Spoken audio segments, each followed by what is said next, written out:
Merci beaucoup d'être présents aussi nombreux aujourd'hui pour cette conférence de presse. Donc c'est important pour nous que les élections hier ont bien appris que le PTB était un des partis vainqueurs de ces élections. Quatrième parti en Belgique aujourd'hui. Nous passons de 12 à 15 élus au niveau du Parlement fédéral. Et à ce titre d'ailleurs, nous serons assez vite reçus par le roi, vu que demain à 10h30, je serai reçu par Sa Majesté. Donc ça c'est un point important pour nous. Donc on est passé de 566 000 voix à 750 000 voix au niveau du royaume. Donc avant d'aborder les élections régionales et fédérales, soulignons d'abord le résultat notable du PTB au niveau des élections européennes, où nous allons chercher un deuxième élu. On passe de 1 à 2 élus, donc on double nos élus au niveau européen, avec l'élection de Rudy Kennes, qui est donc ancien ouvrier d'Opel à Anvers, membre du conseil d'entreprise européen de l'entreprise, donc il a énormément d'expertise des luttes sociales par rapport à la Commission européenne, et donc c'est avec un grand plaisir que nous envoyons aussi un ouvrier au Parlement européen. Le Parlement européen, encore plus que les parlements nationaux, n'est pas très représentatif de la composition sociale de nos peuples en Europe, et donc c'est avec une grande fierté qu'on envoie aussi un ouvrier, et je peux vous dire que Rudy fera bien déménager la question là-bas au Parlement européen et aura l'occasion de défendre avec énormément de fougue et de couleur les luttes sociales des travailleurs en Belgique et partout en Europe. Donc voilà, ça c'est un point important pour nous. Du côté francophone, je parie dans, la circonscription francophone, nous passons de 14,6 à 15,4%. Donc le PTB est indiscutablement un parti vainqueur, et qui est en fait le troisième parti francophone, qui l'aurait cru il y a 10 ans. C'est une grande fierté pour nous.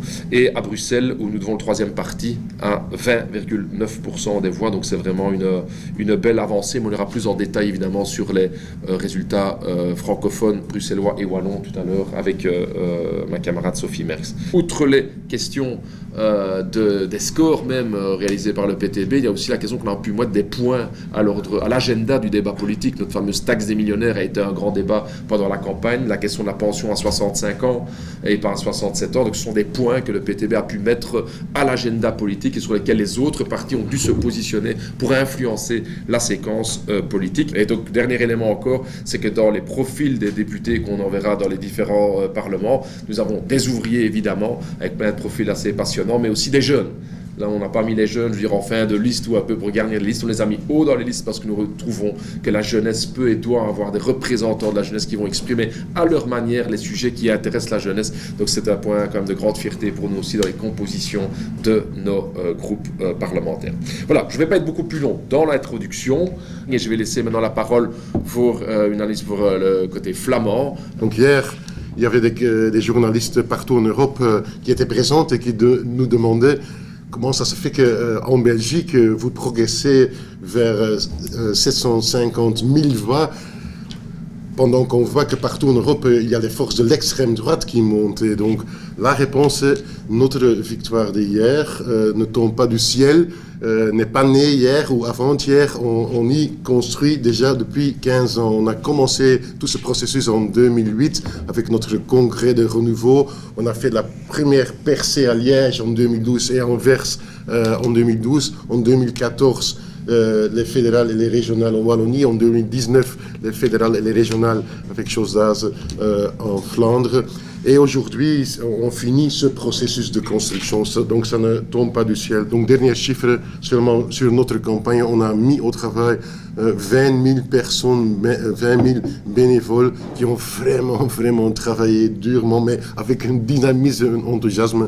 Et moi, je crois qu'on a été une des forces les plus actives sur le terrain. Et la différence, c'est que tous ces gens-là, ils vont continuer encore demain pour la cause sociale. Donc le PTB est un des grands gagnants en Flandre. Nous doublons nos sièges en Flandre de 4 à 9 élus. Et bon, c'est le meilleur résultat de notre histoire. Nous gagnons des voix chez des ouvriers, chez les jeunes, chez la large diversité de notre pays, dans les zones industrielles d'Anvers, de Gand, de Zaventem, entre Boom et Malines. Et on est très fiers de voir que là où il y a beaucoup de gens travailleurs, beaucoup de jeunes travailleurs, qu'on gagne beaucoup de fois avec le PTB. Donc on a fait élire toute une flopée de nouveaux gens et d'ouvriers dans le Parlement, comme Amina van den Heuvel. Elle a 22 ans, elle vient d'Anvers et sera une des plus jeunes élues de l'histoire du Parlement flamand.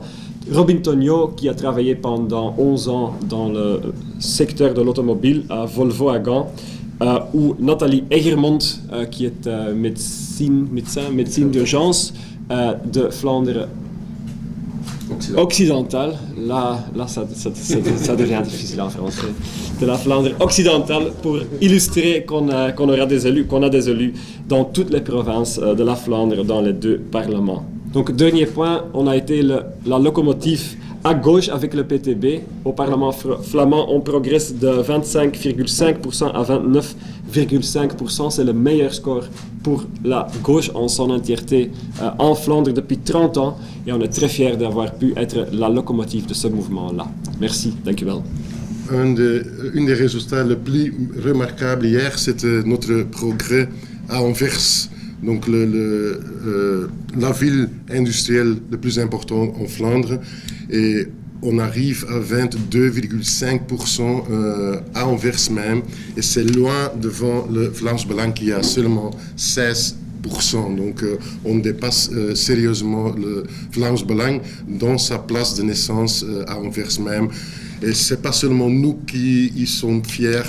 Hier, on a reçu énormément de téléphones, de SMS, de WhatsApp, des gens qui étaient super fiers qu'il y aura un courant de gauche à Anvers de nouveau. Et donc c'est là aussi, sur tous les thèmes qu'on a fait les scores.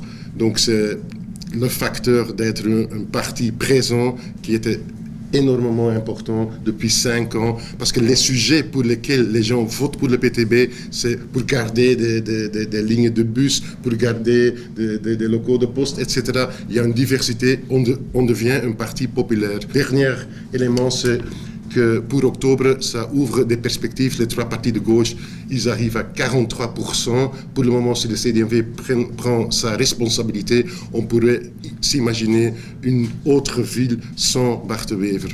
Donc ça, c'est aussi des bonnes nouvelles. Merci Peter. Maintenant, on va aborder la question des résultats des élections du côté francophone. Je donne la parole à la chef de groupe fédéral et à la tête de liste pour le Hainaut, pour le PTB, Sophie Merckx, et je fais le transfert de tous les micros, Sophie. Donc, nous passons de 12 à 15 élus au Parlement fédéral, donc c'est avec beaucoup de fierté d'être chef de groupe d'un groupe aussi divers des 3 régions du pays.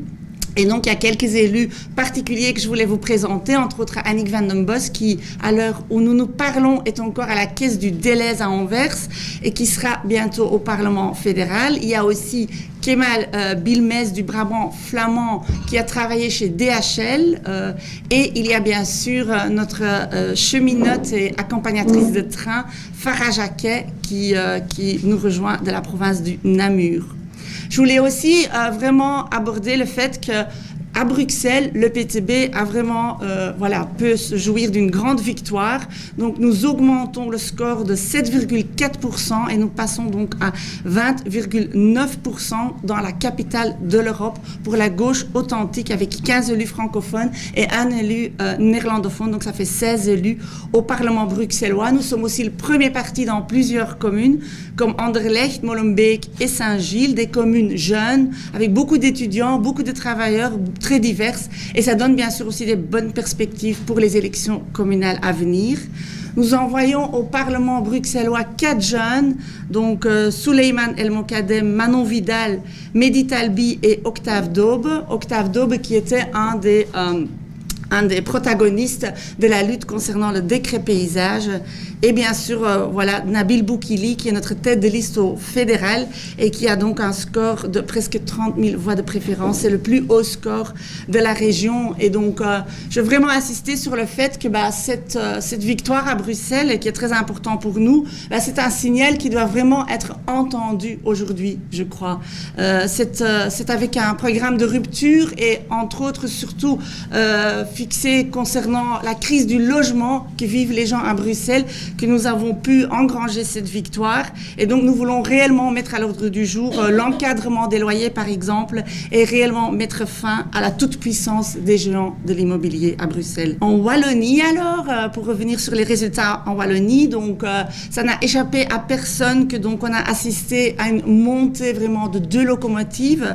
Je dirais d'un côté une locomotive sarkozyste, la MS, révolutionnaire, et de l'autre côté, une locomotive qu'on pourrait qualifier plutôt de macroniste, avec les engagés. Et dans ce cadre-là, la gauche recule, mais le PTB résiste encore le mieux à ce recul. Donc on note un léger recul du PTB avec 1,5%, mais donc avec notre programme de rupture là aussi, avec un programme offensif à gauche, nous avons tenu bon dans ce paysage-là. Donc voilà, globalement, on avait fixé des objectifs nationaux et pour nous c'était important aussi, on avait dit il y a quelques années, de pouvoir justement garantir qu'une vraie gauche aussi perce en Flandre. C'était vraiment très très important pour nous, pour la solidarité du pays aussi. Certains partis avaient voulu faire des élections d'hier, une sorte de référendum sur l'unité du pays. Il n'en a été rien du tout et je pense que les scores du PTB-PVDA montrent justement qu'il y a clairement une place pour une vraie gauche en Flandre. Mais je vais prendre encore 2-3 minutes pour revenir un peu sur la question du débat, sur le bilan finalement de l'élection en Wallonie. Ça me semble important, vu que Sophie l'a abordé. C'est que dans la campagne, effectivement, on voit qu'il y a eu effectivement un effet engagé, ça c'était indiscutablement, et nous pensons que une des responsabilités là-dedans était en tout cas que les partis traditionnels de gauche n'ont pas accepté de rentrer dans une dynamique positive de la main tendue du PTB. C'est-à-dire que pendant toute la campagne électorale, pendant 9 mois, nous avons tendu la main pour répondre à une question légitime qui était celle de l'utilité du vote PTB, parce que la question de savoir si le PTB allait rentrer en majorité a été un sujet pendant toute la campagne tout à fait de manière légitime, c'était logique qu'elle se posait. Et il y a quelques mois, nous avons vraiment pris une option de pouvoir justement avoir une dynamique positive avec des partis potentiellement capables de vouloir faire une majorité avec le PTB, c'est-à-dire les partis progressistes, PS et Écolo. Et pendant 9 mois, le PS et Écolo ont fermé la porte, la fameuse séquence des couillons n'a pas été une petite erreur de communication, mais en fait une ligne de conduite permanente dans toute la campagne électorale, avec comme corollaire de la part de Paul Magnette le fait de ne finalement plus mettre des points de gauche en avant de la part du PS pour se rendre compatible avec une majorité engagée. Ça, c'est que pendant toute la campagne électorale, vous aurez remarqué tous les débats passionnés et passionnants qui ont existé. Maxime Prévost les engagés était largement le parti qui était le moins critiqué, où tous les partis sont en train de regarder comment faire une majorité ensemble.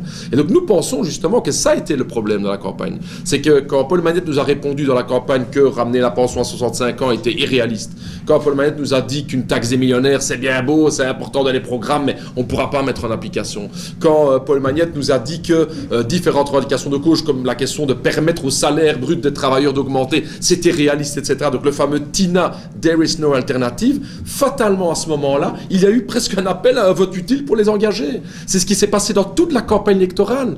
Et donc pour une partie du monde même progressiste, il y a eu cette utilité du vote. Pour un parti qui, comme d'habitude, dans les partis centristes, qui sont soi-disant du nouveau, mais en fait c'est pas du nouveau, mais à la Macron, on connaît un peu les mêmes sauces partout en Europe, qui sont du ni gauche ni droite, mais qui in fine sont du ni gauche. Ça, on le voit avec Macron aujourd'hui. Et donc là, je crois que c'est un bilan, c'est pas un hasard si dans les partis de la gauche, le PTB est largement celui qui se maintient le mieux. Parce que je vous rappelle quand même qu'en 2019, on avait fait vraiment une percée majeure, on était déjà très élevé. Donc passer de 13,6, je vais dire, à 12, ça reste encore qu'on est très élevé. Pourquoi on a pu rester très élevé? Parce qu'on a voulu mettre des points de rupture de gauche en avant dans la campagne. Et ça, c'est vraiment... Et ça, j'espère que les partis de la gauche traditionnelle, plutôt que de rejeter les fautes un peu aux autres, réfléchissent eux-mêmes au type de campagne qu'ils ont mené. Et que la fermeture de la porte, plus ou moins claire et nette, qui a été exprimée par le PS et Écolo, ne permettait pas de rentrer dans une dynamique positive, qu'un vote utile serait là pour avoir une majorité de gauche.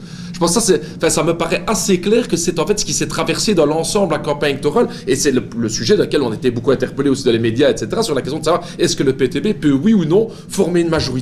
Et après 9 mois de main tendue, bon, nous, on ne pouvait pas faire beaucoup de choses que de continuer à tendre la main, mais à un moment donné, avoir les couillons, les nullités, etc., etc. C'est un signal qui a été donné à l'électeur. Si la gauche veut faire rêver, elle doit mettre en avant des points de rupture pour lesquels elle veut se battre. Pour nous, c'était les 65 ans de pension et une taxe des millionnaires. Ça nous semblait être vraiment des points pour lesquels le peuple de gauche, les couches populaires étaient prêts à se mobiliser, mais aussi de rendre ça un minimum crédible dans une coalition à venir. Et donc cette porte fermée, Monsieur Magnette et Monsieur Nollet ont espéré pouvoir aller vers un olivier en toute douceur, et c'est ce qui a traversé toute la campagne, et c'est ça qui expose aujourd'hui en fin de campagne dans ce vote pour les engagés. Donc j'espère que ce type de leçons seront tirées, que la gauche ne peut que gagner si elle met clairement ses points en avant. Ça nous paraît clair d'être une des explications. La deuxième explication, c'est sur le virage sarkozyste du MR, mais bon, ça c'est un phénomène assez classique en Europe aujourd'hui en période de crise, c'est qu'effectivement le MR a profité de la campagne pour taper sur les couches les plus défavorisées de la population, les travailleurs sans emploi, les travailleurs malades longue durée, voilà, donc on a une droite décomplexée qui de plus en plus tape vers le bas, pour éviter que les gens tapent vers le haut. Ça, c'est voilà, le diviser pour mieux régner, qui n'est pas le monopole du MR, mais qui est celui aussi de l'ensemble des partis populistes de droite en Europe. Et de ce côté-là, la gauche doit pouvoir venir avec un discours offensif pour encourager les gens à taper plutôt vers le haut, vers les super milliardaires, vers les spéculateurs, vers les plus puissants. Et ça, ce discours de classe-là, on doit dire que dans la campagne électorale, on n'a pas beaucoup entendu du côté des partis de la gauche traditionnelle. Ça, c'est un vrai problème. Dans un souci permanent de créer en fait déjà des coalitions et des compromis avant la campagne électorale. Et quand la gauche n'est plus fière de ses valeurs, eh bien évidemment, elle perd des voix aux élections. Je pense que ça, c'est le bilan à tirer. Et c'est une des raisons pour laquelle le PTB, dans le cadre de ce shift vers la droite, s'est très bien maintenu avec ses résultats et fait de nous des principaux partis, je veux dire, des plus forts à Bruxelles, en Flandre et aussi en Wallonie. Et je crois que c'est une croissance importante du PTB qui fera de nous un parti incontournable. Et donc, dans ce cadre incontournable, dernier élément, et puis après, livre évidemment à la session des questions, c'est en matière de négociation actuellement. Nous sommes évidemment candidats à pouvoir discuter à tous les niveaux de pouvoir, de contribuer à des solutions avec nos élus et avec notre force. De ce côté-là, on commencera la tournée, je dirais en tout cas par une réception demain matin à 10h30 au Palais par le Roi.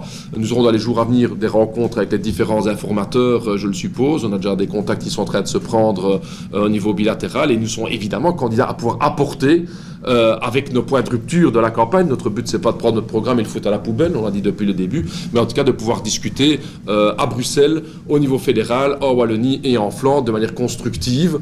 Alors, je vous concède que ça va pas être évident avec les partis de la droite. Je crois que ça, ce n'est pas un scoop ici aujourd'hui, mais en tout cas, ça me paraît clair que les partis de gauche et progressistes doivent vraiment discuter ensemble et avoir une dynamique les uns avec les autres.